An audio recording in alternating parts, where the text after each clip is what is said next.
ลมแรงจังเลยจะพัดปาริดาไปหมดแล้วนี่วันนี้ลมมากเลยลมมากสวยมากเลยนี่ค่ะฟ้าสวยมากเลยขอฝากเพื่อนๆนะคะไปข้างนอกมาวันนี้ไปเปลี่ยนของมาแล้วก็กลับมาถึงบ้านโอ้ยลมอะไรขนาดนี้ดูสิค่ะลมแรงมากเลยค่ะท้องฟ้าโปร่งใสวันนี้ท้องฟ้าสวยสวยนะคะให้ดู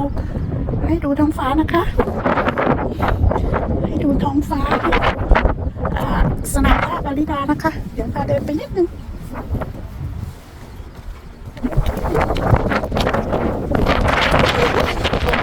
ลมมากเลยลมมากลมแรงจริงๆลมแรงมากลมแรงมากเลยดูสิต้นสนจนเอ็น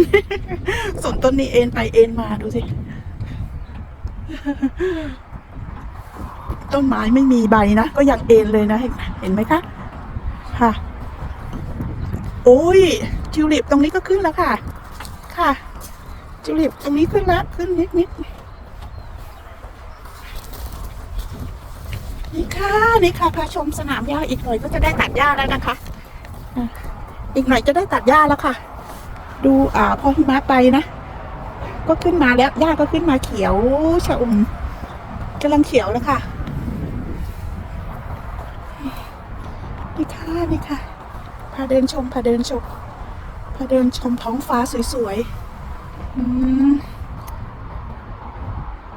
พาเดินชมท้องฟ้าสวยๆนะคะดูสิท้องฟ้าวันนี้สวยงามมากเลยค่ะ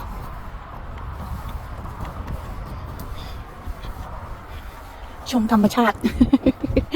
พอหิมะไปนะทุกอย่างก็คือยังไงล่ะเขารีบเลยแหละพอก็กำลังผลิดอกออกใบค่ะอันนี้กำลังเห็นไหมคะนี่ค่ะอันนี้ต้นแพรรี่ค่ะกำลังผลิดอกออกใบนี่ค่ะต่อค่ะ เอามือไปโดน เมื่อกี้เอามือไปโดนกล้องเลยหยุดทำงานเลยค่ะนี่ค่ะสวยงามมากค่ะปาริดาพาชมสนามหญ้าค่ะเขียวแล้วค่ะพอหิมะไปสนามหญ้าก็เขียวแล้วค่ะสนามหญ้าเขียวสวยแล้วค่ะนี่ค่ะสวยงามค่ะสวยงามตามท้องเรื่องไปโดนอีกแล้วค่ะ มือปาริดาไปโดนอีกแล้วค่ะถือสิคะสวยงามมากเลยลมพัดวันนี้ลมมากเลยแล้วท้องฟ้าสวยงามมากเลยค่ะ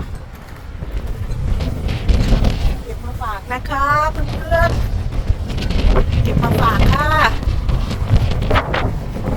ดูสิคะลมไม่ลมดูสิคะลมมากเลยลมแรงมากเลยค่ะ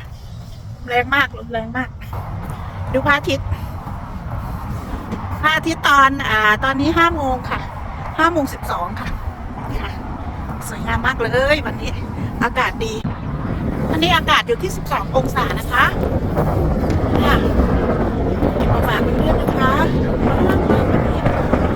ขอฝากช่องน้อยๆของปาริดาด้วยนะคะสวัสดีค่ะให้ชมบรรยากาศสวยๆค่ะ